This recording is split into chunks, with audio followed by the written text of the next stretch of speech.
You're now the talent coordinator of the show. The show couldn't have been that hard to book. It was the Ed Sullivan Show. Right. But you were also wanting to bring new talent and discover new talents. Right. We had an agent in London that worked with us. I don't think anyone knows about it, but his name was Peter Pritchard.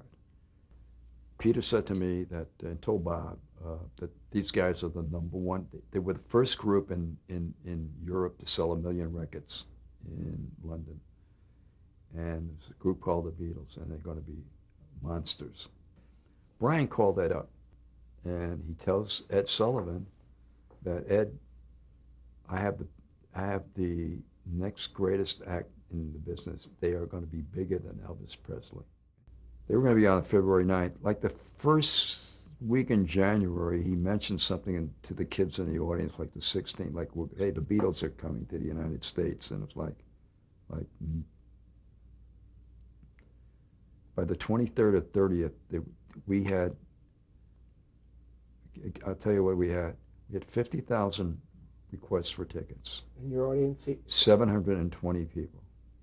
They were really surprised by their reception, especially at the airport and then at the theater, that this was happening. That not that they were insecure. They didn't think that they were that important. You know, I mean, at that point, I mean, they know they had a record happening, but they assumed that this was happening with everybody that came into the show, and I'm telling them, like, no, it's like never happened before. And they're going, you got to be kidding. I go, no, it's never. Like, there was self-doubt. Paul had said to me that their whole life ambition was to be on the Ed Sullivan Show. John asked me if this was the stage that Buddy Holly and the Crickets had performed on, which was interesting. I mean, this was a big thing for these guys. We were going to be live at, doing a dress rehearsal and live that night. Ed, and all his nervousness, he was clearly nervous about it too, and so were we. We didn't know what to expect with these guys. With saying corny things like, if you're not quiet, I'm going to take your name and phone number and tell your parents, or else some, those type of things, take it, call your principal. We had two incidents where Bryant really showed a little displeasure, shall we say. The first incident was when Ed Sullivan writes his copy.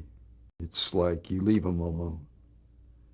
But I happened to be there, standing there, when Ed was writing some stuff down. And everyone's really silent, and then out of the corner of my eye, I see Brian walking over. I'm thinking, okay.